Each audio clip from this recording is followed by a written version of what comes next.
G'day, and welcome to a very special episode of KiwiCarLife. Because, by popular demand from a few subscribers, I've decided to go ahead with a crazy idea of making KiwiCarLife merchandise. So today I thought I would bring you along and show you the process that it took to create my very first t-shirt design. Now, I wouldn't have even dreamed of this if it wasn't for the place that I work. It's called Pride Mark Branding Solutions on the Old Hut Road in Wellington. And basically, clients can come in with any form of garment along with a design in PDF or EPS vector file format, and we will either embroider or heat press your design onto a clothing item of your choice. So if you're in the Wellington area and you need a design printed on a shirt, I would highly suggest you try Pride Mark Branding Solutions. Anyway, on with the video.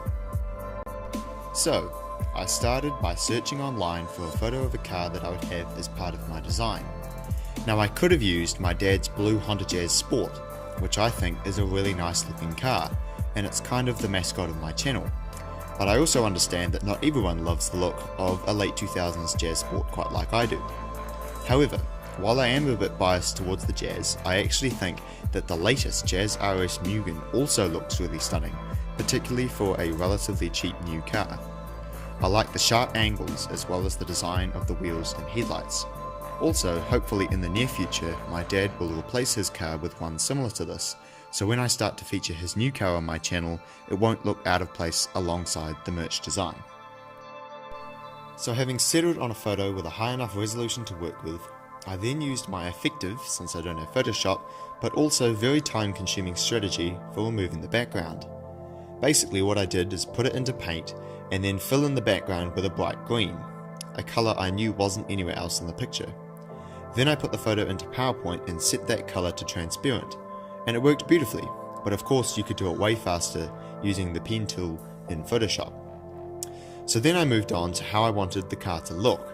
I tried 6 different options by fiddling around with photo settings, but eventually I decided to go with a posterized look. And after that I moved on to designing how the KiwiCarLife text would look. I also worked on the design of the background because I wanted to use the design for merchandise, but also as my channel cover photo. In the end though, after playing around with fonts and settings that came standard with PowerPoint, I figured I really should look for a better font. While looking for fonts online, I discovered a font called Crushed, and I really liked the way that the person showcased the font itself by putting it on a road marking. This made me decide to separate the design of the merchandise and cover art. So then I switched to designing the cover art briefly with a road marking design I found online. And eventually I ended up with a simple design that looked like this.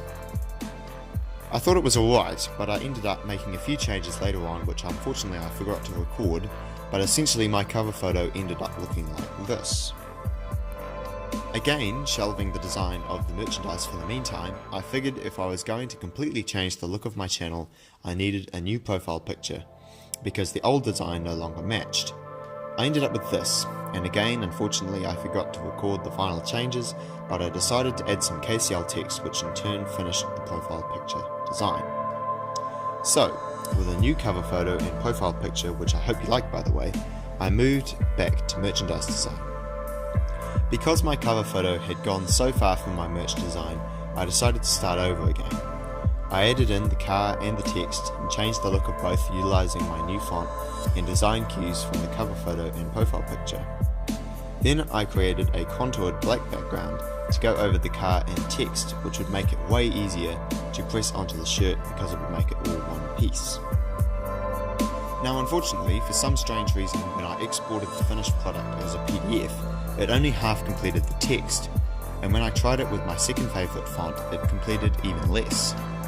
Therefore, I went searching again and found another font that would actually export properly, and I ended up with this, the finished product. So, having settled on a font that I would use for everything on my channel, I changed the font of my profile picture and cover photo, and the job of designing at least was finished. So a few days later, I went into work after school, and I printed, weeded, taped, and pressed the design onto a black t-shirt, and just like that, the official KiwiCarLife merch was complete. So I hope you all enjoyed this look into how I created my merchandise as well as my new channel art. And in the near future I'm hoping to add a few new designs to my merch collection as well. And speaking of which, I already have the white version finished already. So if you like the look of the black or the white version and would like to purchase one for just $15, hit me up at liamkindrew@gmail.com and I will try to send one out to you. So, thank you all very much for watching this episode, and I will see you next time.